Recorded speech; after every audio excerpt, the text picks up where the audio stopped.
The study of metaphysics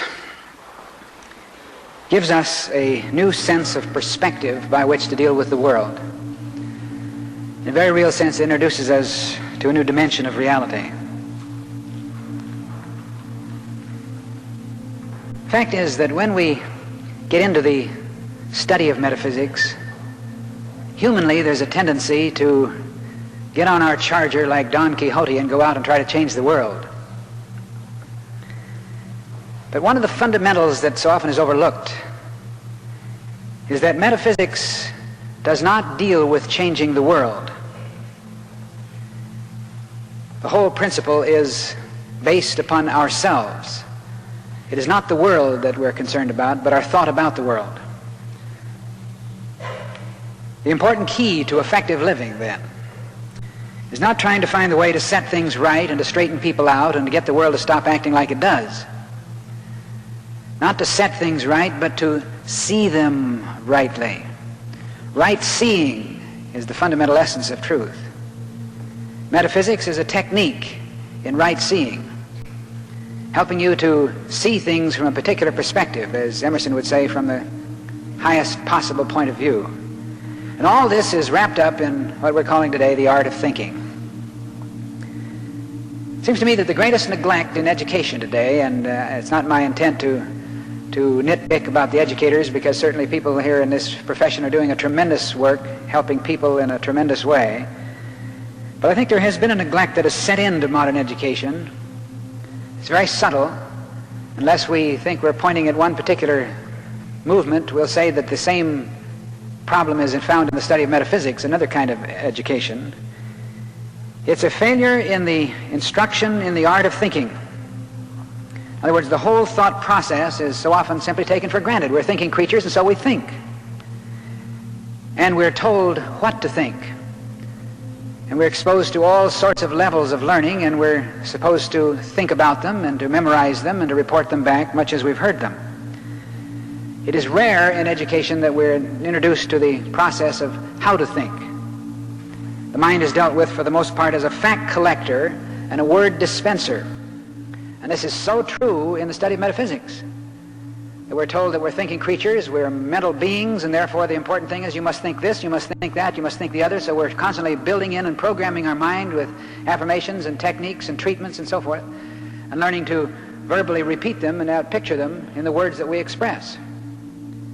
Thought for the average person is a reflex process. In other words, things happen and we react in thought. We become worried, we become fearful, we become concerned and anxious, or on the other hand, we become happy and inspired. And we assume, and this assumption is almost universally prevalent among people, we assume that the thoughts that we think are produced by the circumstances that we experience. And that mind is something that we hold within our skull by which we can deal with the world out there.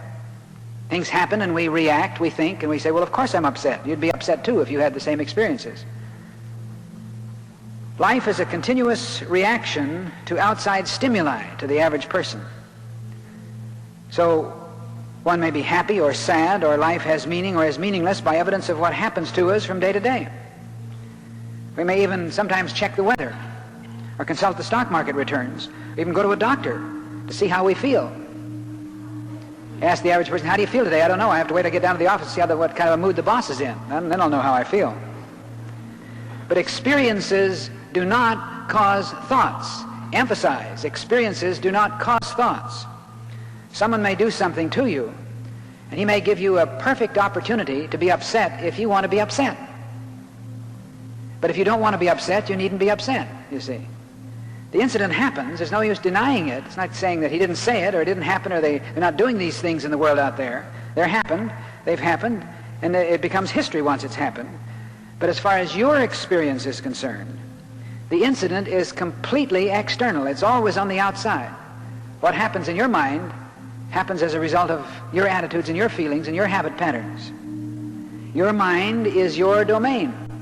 Now this is fundamental, and these words are easy to express, but it's so important to get this into our consciousness. You think what you want to think, or you think what you have habitually thought by a certain tendency of habit patterns.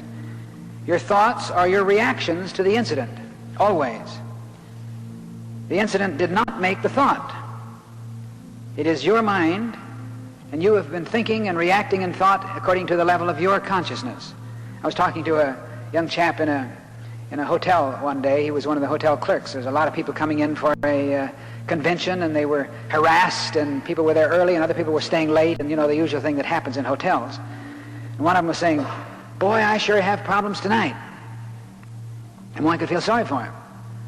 But I talked to one of the other clerks a little later, and he had an entirely different thought. He said, "You know, people sure have problems tonight."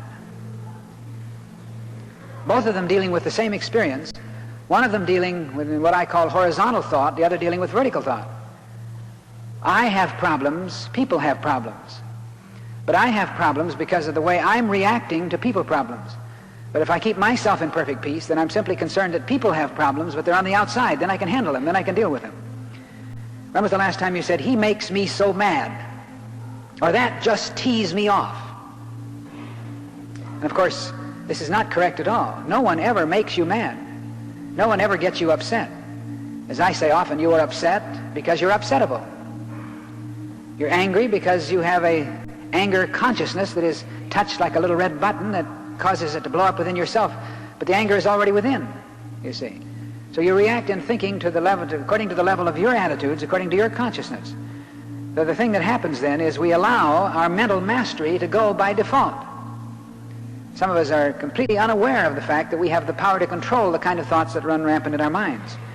But that's the thing that's fundamental in this study of truth, to realize that it is your mind. Therefore, you have to ask yourself the question from time to time. When you find yourself terribly upset or concerned or anxious or worried about something that's happened, take a good look in yourself and ask yourself this one question. Not why do they do this? Why is the world falling apart? Why do we have so many problems in life? But why do I allow people or experiences or things to determine how I'm going to think or feel or act? This I can do something about. In the same way we tend to succumb to race beliefs, to group psychology, to subliminal suggestion. We're susceptible to the programming of mass media that is designed especially to control and influence thought, simply because we've allowed ourselves to react. This is why mass media is so successful. Because of this pattern of reactive thinking, we are led into a life that is not really our own at all. We don't live our lives. We live lives that are conditioned by outside stimuli. But that's because we refuse to accept the responsibility for our own thoughts. So the very first step in this process that we're calling the art of thinking is to know that no matter what happens in your world, no matter what happens out there, no matter what you read in the papers, no matter what is taking place around you or to you, you always have a choice. You always have a choice. You don't have to be angry. You don't have to be unhappy. You don't have to be worried. You don't have to be fearful. You can choose to think positively or creatively if that's the way you want. You can become the master instead of the slave. Oh, it's not easy. Now, let's not kid ourselves.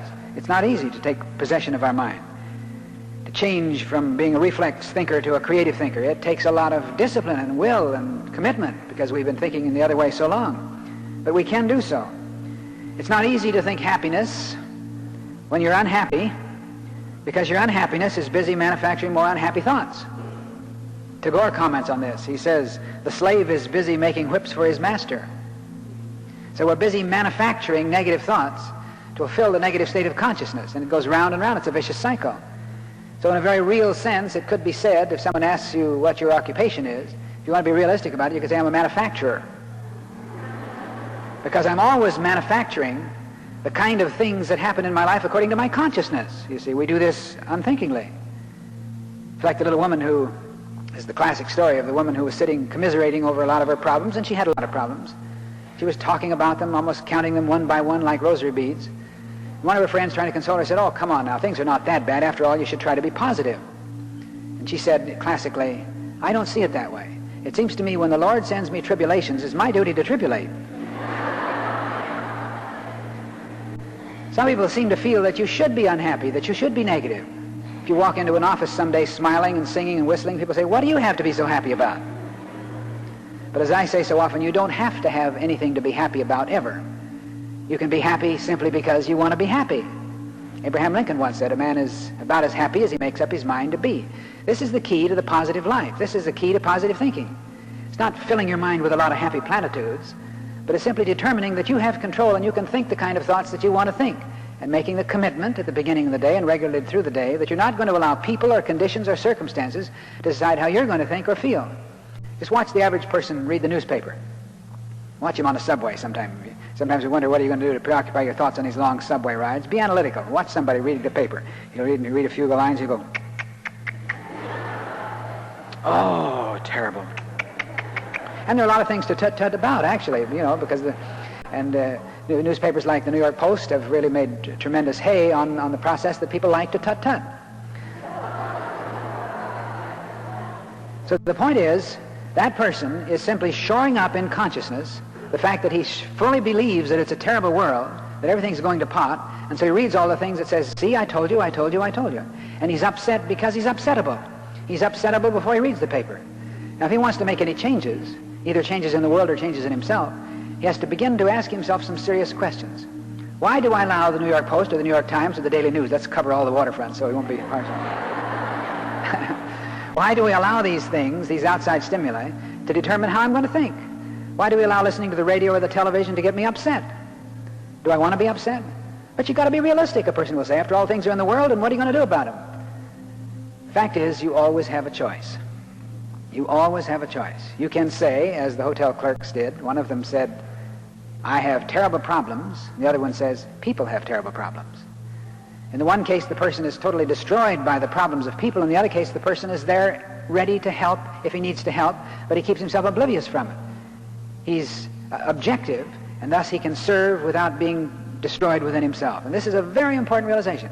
And I say this to a person who wants to be a good positive truth student: don't stop reading the paper, certainly. Don't stop listening to the news, unless you find that you do not have as yet the developed capacity to keep the news on the outside. If you don't, then you better not read the news for a while until you keep yourself in perfect peace and develop the capacity to control your own thoughts. Then you can read the news and listen to the news and see what's going on in the world, saying that the world has problems today. But not I have problems, the world has problems. Then suddenly you're in a state of consciousness where you can be a creative asset to the world, but at least you're not going to be destroyed by it. So the great need is for a discovery of oneself as a thinking center within the infinite mind of God. Divine mind essentially is your milieu. This is important.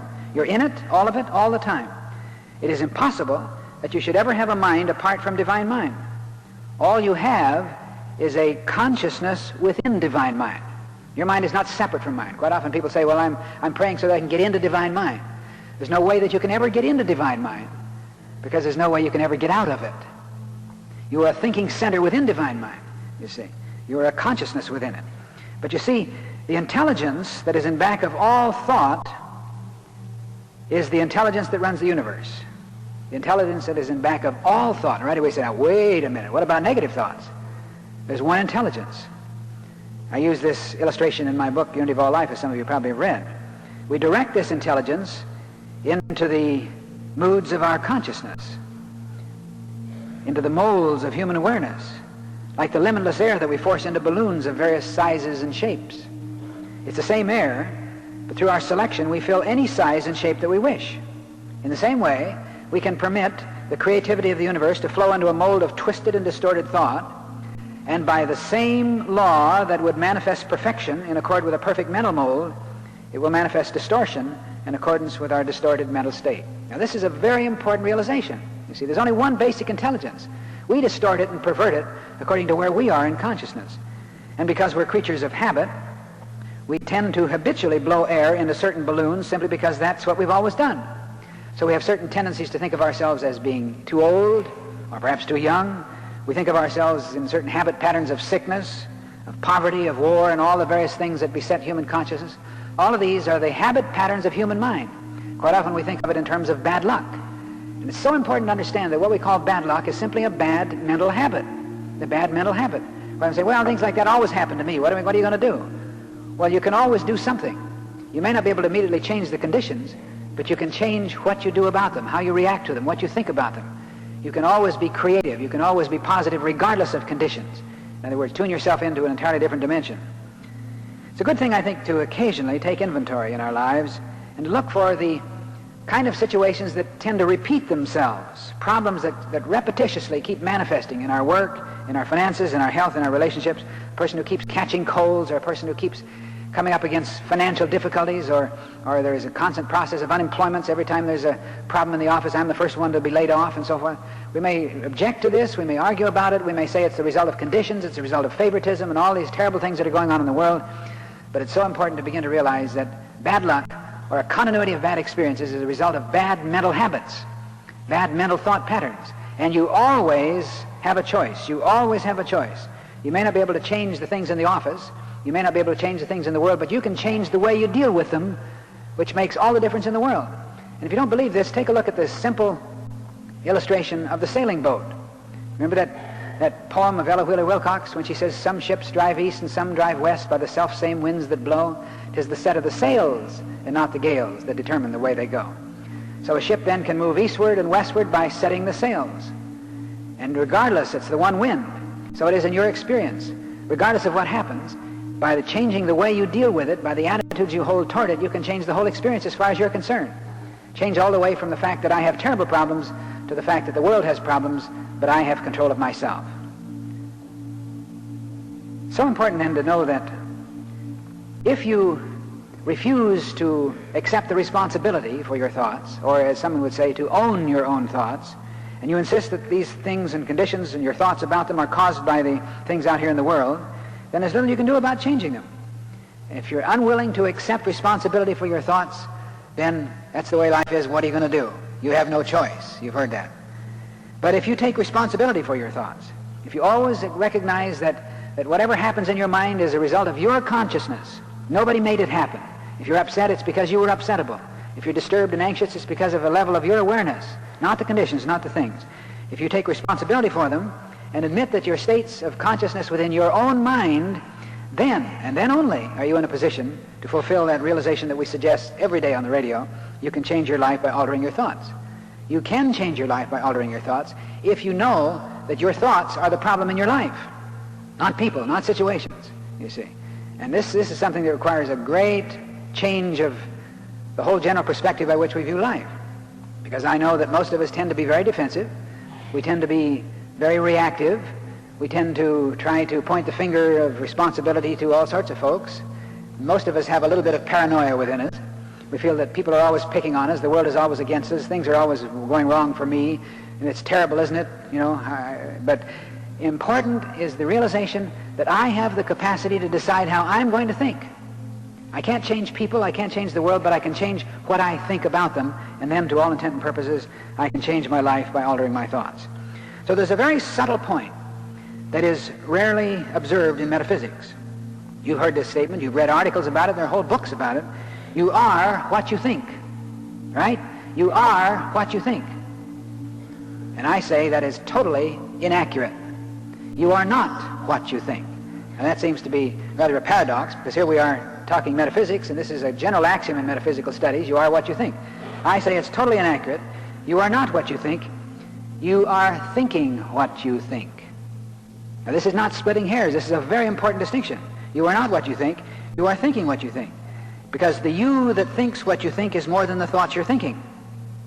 The thoughts are in your mind, and you have the power to control your mind. If I am what I think, then my thoughts are me. And if my thoughts are negative, then I'm negative. And what am I going to do about it? That's just the way it is. I'm just a negative person. I was born that way. My parents have been that way. That's the way I grew up, you see. But I'm not what I think. I think what I think. And I have the capacity to think what I want to think if I decide that I have that capacity and begin to exercise that prerogative. You are not just a mind that thinks. You are a unique and wonderful identity within infinite mind, and you have the power to think what you want to think and to react as you train yourself to react. Now, this is very important. It's not a simple thing. We're expressing it in a very simple way, but it's a very fundamental truth that is important. So you see, what we call positive thinking, this has been a very popular term. Everybody knows about positive thinking, starting, of course, with Norman Vincent Peale, and probably starting long before that.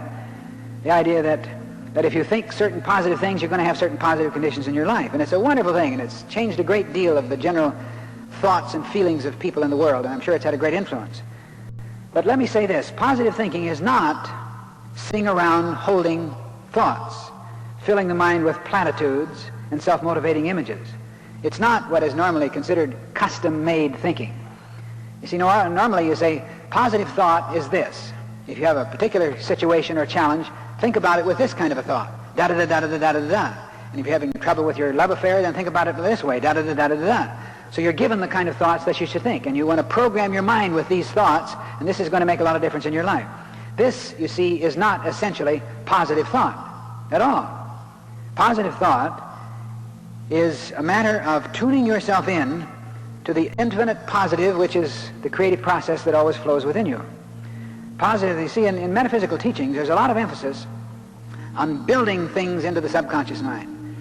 Quite often it's said that if you take these truths and build them into your mind, program your mind with these positives, then you're going to have a creative and fulfilling life. But this is not exactly fulfilling the spiritual process. You do not ever need to build truths into your subconscious mind. Now again, this goes against the grain of a lot of things you've heard if you've studied metaphysics. You don't have to program truths into your subconscious mind, because if it is truth, it is already the essence of infinite mind, and you are the creative expression of infinite mind. You are an identity within it. So the key is not to fill up the mind with metaphysics, but to wake up the consciousness to the fundamental level of your nature, which is already fundamental truth. You are a spiritual being, not you can be. This is why we say so often, there's no point in trying to be more spiritual. You can never be any more spiritual than you already are, because you are a creative creature, a spiritual being, formed in the identity of the infinite process within you. This is what you really are. You can't change this. You can change your awareness of it. You can wake up to it. So it's not building it into your mind, keep saying the thing over and over and over to yourself, because it's like the person who says to himself, I'm not afraid, I'm not afraid, I'm not afraid, I'm not afraid, I'm not afraid, I'm not afraid, and what he's really saying is, I am scared to death. So oftentimes when we insistently program certain things into our subconscious mind, there is something within our mind that's saying, in a sense, boy, I must be awful upset or they wouldn't be giving me all this junk. You see, that isn't the key. It's not programming the mind with positives, but it's waking up the mind to the deep underlying positive, which is the truth of your being. You are the creative expression of this infinite process. When you think of yourself as being capable and creative, you are not going to make yourself capable and creative. You cannot say to yourself over and over, I'm a creative creature, I'm a creative creature, I'm a creative creature, I do creative things beautifully, wonderfully all the time. And you're not going to become creative because you keep saying that to yourself. Now that's one of the little bits of misinformation that come into this whole study of truth. You're not going to be creative because you say you're creative, but when you understand the technique involved, you say you're creative because you know that innately you are creative. It's very subtle, but it's important. See, because unless you add that, I'm saying I'm creative because I know I'm creative, then you're trying to make something happen, which can never really happen because you do not actually believe it. You say, I am a totally uncreative person, but I'm trying to become creative by saying I'm creative. But deep within you, while you're saying I'm creative, I'm creative, I'm creative, is something in back of it all that's saying, but I'm still the uncreative person I always was.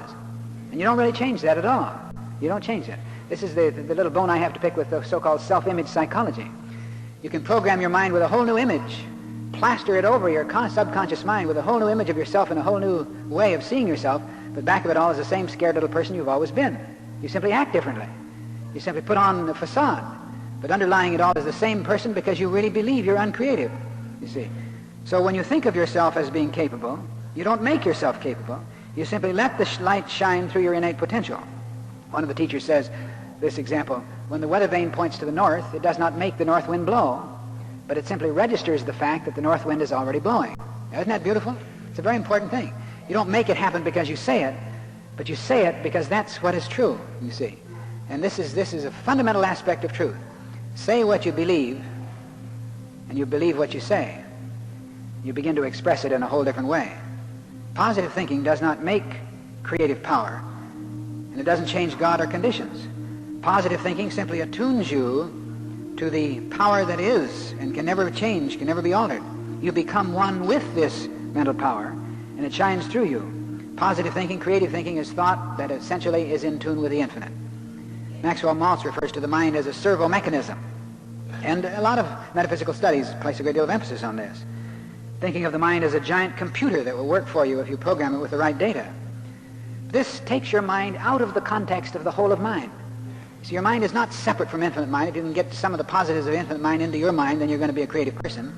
You are already and can never be less than an identity within infinite mind. This is what you always are, a state of consciousness within mind. You can change your consciousness. Your consciousness may limit and obstruct in the same way that it may expand and creatively express, but it's for you to do the changing. We want to get this distinction between working with the mind from without and working with mind from within as an intuitive flow to be released. Paul talks about this. He makes this clear distinction when he says, don't let the world around you mold your life from without, but let God remold your mind from within. Don't think of your mind as a fact collector. Don't think of the process of truth, of trying to get it into your consciousness. Quite often people say, I've read this book. People tell me this all the time. I've read your book, and I've read it 3 or 4 times, and I'm certainly trying to get it into my consciousness. Save the effort. Don't try to get it into your consciousness. The book is not putting thoughts in your mind, but if it's going to be important at all, it's going to be little spark plugs that are igniting within you the awareness of that which you've already believed. If you read something, as we often do, read something and say, hey, that's great. We underline it. And we underline it with the subtle thought that I somehow want to try to remember that. I want to get it into my mind. The fact that you underline it is because you already remember it with a remembrance that precedes the writing of the book. You remember it because you've woken up to a consciousness within yourself that knows that that is true. So say yes to it, that's all. Say yes to it. Amen, yes, great, wonderful, true. It is. It's now true. It can never be less than true. Don't try to get it into your mind, but know that the recognition of it is a releasement of the positive power that is already flowing forth out of your mind. Not filling up, but waking up, you see. Now that's a very important insight, and one that we can so easily forget. I make the distinction in my book between horizontal and vertical thought. The one deals with information, the other with inspiration. The one deals with things as they are, the other one deals with things as you are. Get the difference? In the one case you're looking at the thing and you see it and you say, well, that's the way it is, what are you going to do? The other case is I see it, I recognize it, the people have problems, but I have the capacity to deal with the problems at any level I want. Remember, Jesus said, in the world you have tribulation, but behold, I have overcome the world. I can decide how I'm going to deal with it. See, this is vertical thought. The horizontal thought is the thought that reads the newspaper and sees the things in the world and says, oh boy, what a terrible day, everything's wrong today, the world is falling apart. But the vertical thinker sees these things, but instead of simply reacting to them, he thinks the kind of thoughts that he wants to think. And essentially, as a positive thinker, he thinks the kind of thoughts that he wants to see manifest in his life. So that he tends to become, instead of problem-oriented, he becomes solution-oriented. The person who reads the paper is a part of the problem. I say this often, and this is terribly judgmental, and some people don't like this, but it's a very important thing to understand in terms of the art of thinking. That if you're always reacting to how terrible things are, oh, the murders, the crime, the politicians, this, that, oh, it's terrible, then that person in consciousness is a part of the problem of society. Because that same negative negation goes round and round and round like a vicious circle, can never stop of itself until someone gets off. Stop the world, I want to get off. Someone gets off by saying, these conditions are there, but I have the power to see them in a positive way, and I have the power to get in tune with a higher dimension, or as Thoreau would say, to march to the tune of a different drummer. And in this consciousness, I can begin to inject into the general milieu of world affairs a new positive attitude. I can become a part of the solution. And there will be no solutions in society until we begin to think vertically about the things that happen. Make that distinction then. Think about it yourself. The matter of being a horizontal thinker or a vertical thinker. The vertical thinker doesn't close his eyes and say it doesn't happen. He starts at this point, as Jesus said, in the world but not of it. I'm in the world, I read the paper, I know what's going on, but I also know that I am the center of my world myself, and I know what's going on in me. And what's going on in me is positive and creative, and I know that I have the capacity, first of all, to keep myself in perfect peace, and beyond that, to be a part of the solution of the problems that happen in the world out here. That's the only way that things are going to change in society, you see. The positive person is not a person who never has a negative thought. Now, this is a very important insight, because I think quite often we tend to make it too hard for ourselves. We say, oh, I wanted to think positively this day, but now I've found myself thinking negative thoughts. I guess that's just the kind of person I am. What are you going to do? I'm hopeless. The positive thinker is not one who never has a negative thought. And I want to shock you a little bit, some of you. Even Jesus had negative thoughts, and he had lots of them. Does that disturb you a little bit? Jesus had a lot of negative thoughts. And these are related to very frankly and openly. When he went out into the wilderness to spend that 40-day period of fasting, he had a lot of negative thoughts. The negative thoughts are symbolized by the Satan or devil in the wilderness. And we've allowed ourselves to justify the whole theological process by thinking of the devil as the man with the red coat and the pitchfork and the horned tail and with fire coming out of his mouth and so forth. But actually this is a symbol.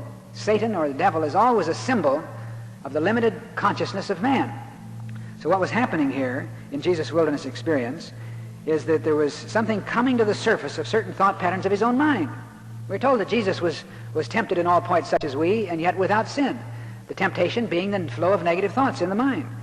So Satan in the wilderness experience was tempting Jesus. His own negative thoughts, his own human habit patterns of thought was saying, look, Why should I starve out here?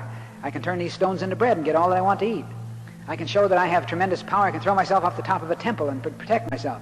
Or I can set myself up as a king and become a great master of the world around me. All of these were the temptations running through his mind. Not terribly negative, but in terms of the goals that he'd set for himself, they were negative. So he had negative thoughts too. But see, the great lesson is that whereas you and I might have said, just like me to act in that way, you know, I go out here to fast and have a spiritual retreat, and I find myself thinking all these negative materialistic thoughts, just like me, wouldn't you know it? That's the way many of us might have acted. But Jesus disidentified from the patterns, recognized that something had to be done, and decided to do it. And he said, get thee behind me. Get thee hence. In other words, he said, no, this is a tremendous lesson. It's one that we tend to overlook.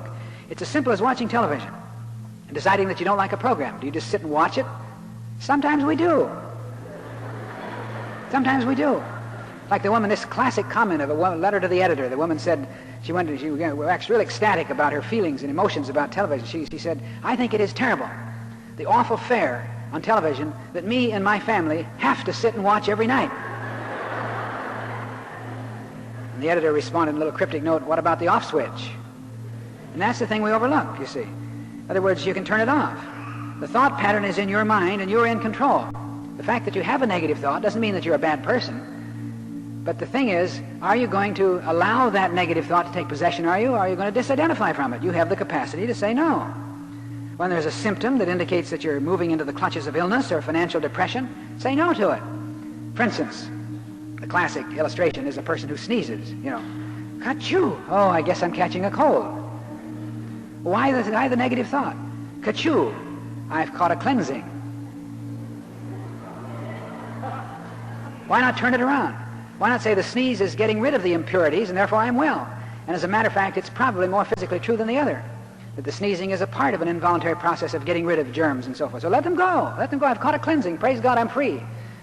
Or instead of allowing yourself to feel, oh, it's terrible, this virus is going around, I guess I'm getting it. No! I say no. Turn it off. Turn to another channel. Get yourself into a different wavelength. When we understand the way mind works, we begin to realize that we have the capacity. Every one of us has the capacity to turn from one level of thinking to another. It's your mind.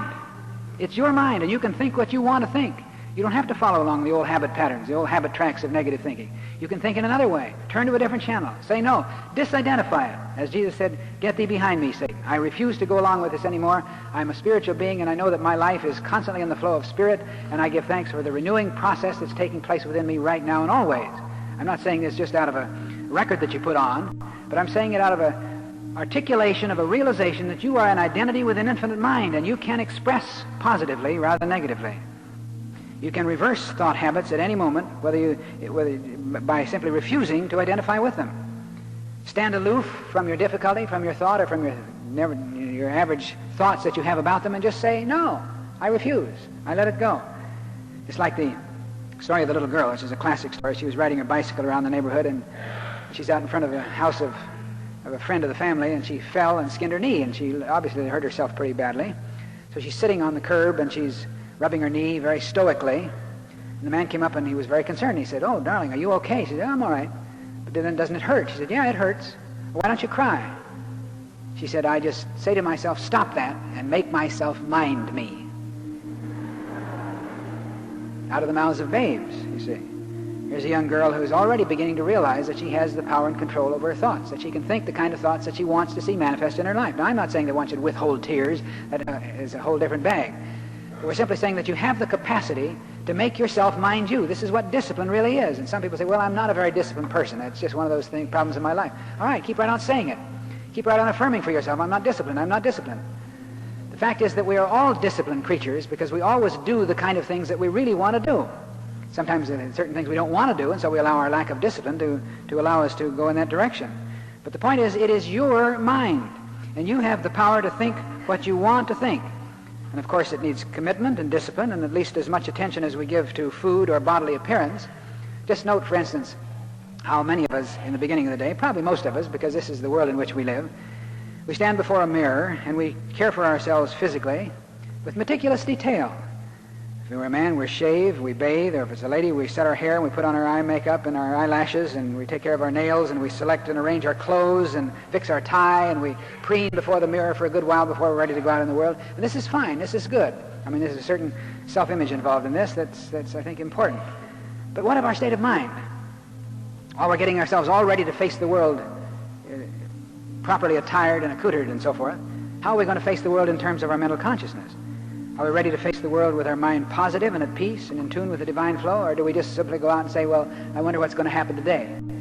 It's always like the classic story of the airline pilot who's carefully grooms himself for the flight. He gets his knowledge of all the instruments, makes sure they're all carefully working and so forth, and then he taxis the plane down the runway and they get it up into the air, and he fulfills his job as a skillful pilot, and he lets go of the controls and he turns to the co-pilot and says, well, I wonder where the plane's going to take us today.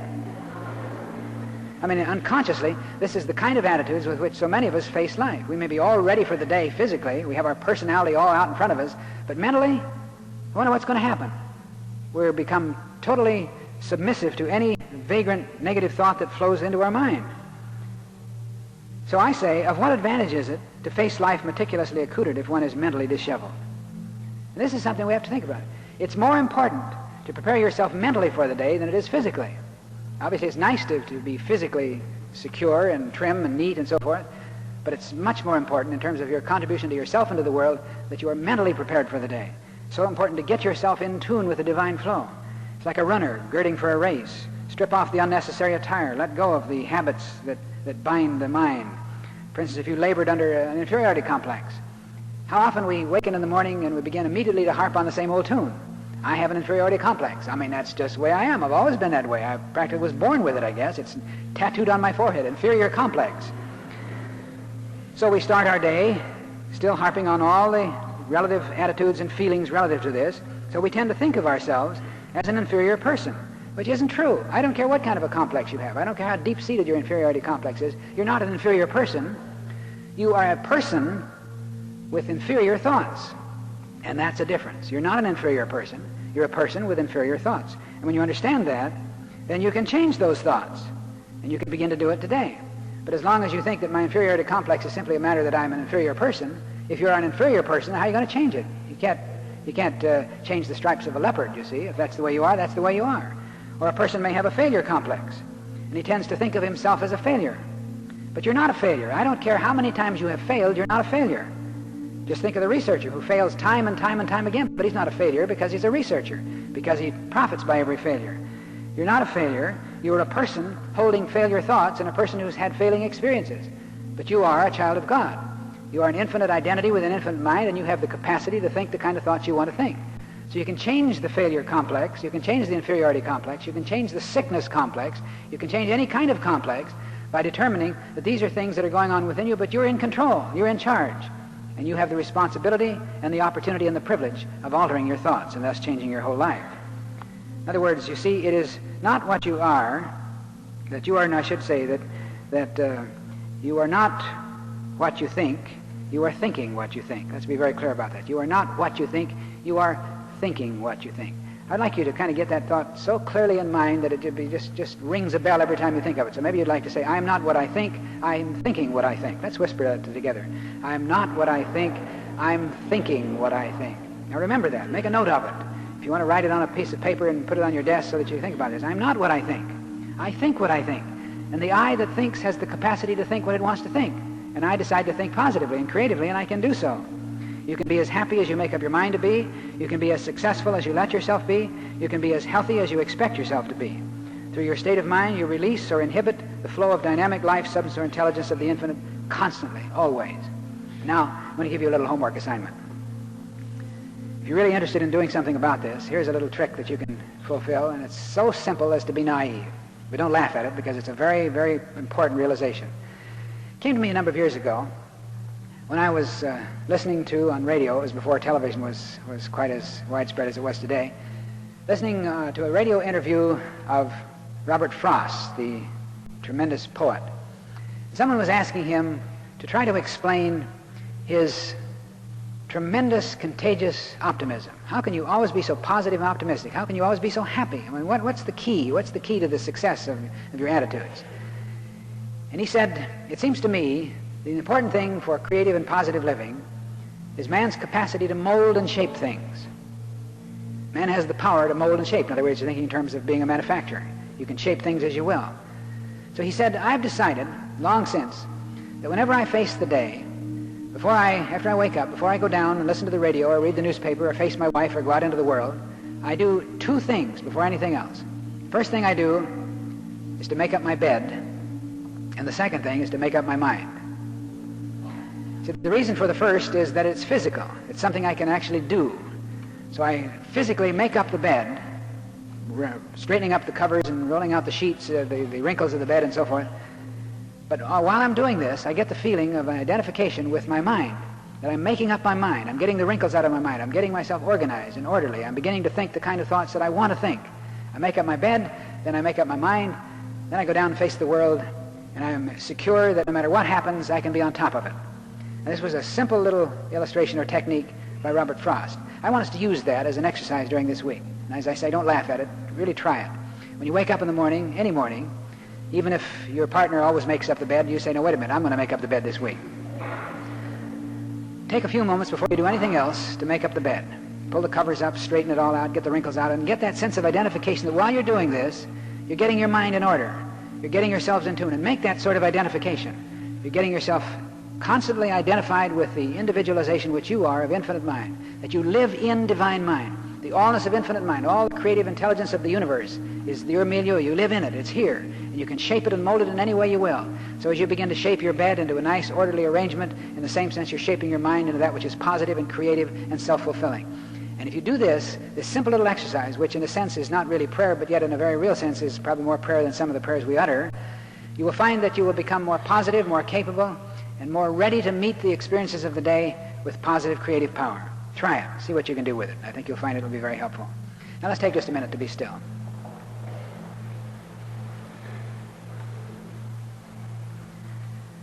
I want us once again to remember that we live in the milieu of infinite mind.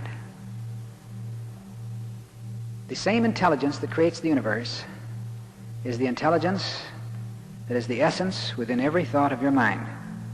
Every thought of your mind is an expression of infinite intelligence, even the negative thoughts. So we realize then that thoughts are forced into the molds of human consciousness according to our will, according to our interest. So we commit ourselves to thinking the kind of thoughts that we want to think, the kind of thoughts that we want to see manifest in our lives, knowing that thoughts produce conditions. We affirm for ourselves, I am not what I think, but I am thinking what I think. And the self of me that thinks has the capacity to think positively. So I decide right now that during the week to come I'm going to think the kind of thoughts that I want to see manifest. I'm not going to react to conditions. I'm going to creatively express the positive power of infinite mind. I'm not going to be simply a horizontal thinker, simply responding and reacting to all the things that are happening in the world. I'm going to be a vertical thinker. I'm going to know that even though it would appear that there are a lot of problems out there, yet I don't have the problems. People have the problems. The world has the problems. And I have the capacity to deal with those problems in a positive way. Let's make a commitment that during this week we're going to discipline ourselves to keep ourselves in constant control of our mind. We're not going to be disturbed or upset if a negative thought flits into our mind, because we're thinkers and thought habits are pretty deep-seated. But we're going to know that regardless of the negative thoughts that come in our mind, we can disidentify from them. Instead of saying, just like me, that's the way I am, there's no hope, we say, I have the power and the capacity to rise above this, and I say to this condition, completely disidentifying from it, get thee behind me, get thee hence. I say no. And then I begin to say yes to a lot of wonderful things, positive things, things that I read, things that I see, things that are beautiful around me. I say yes to them. And I say no to the things that I don't want to be a part of my life. In commitment and discipline, in positive power, following this program will make this one of the most wonderful weeks that you've ever experienced in your life. And we give thanks that this is exactly what it will be. So praise God for the truth that makes us free. Amen.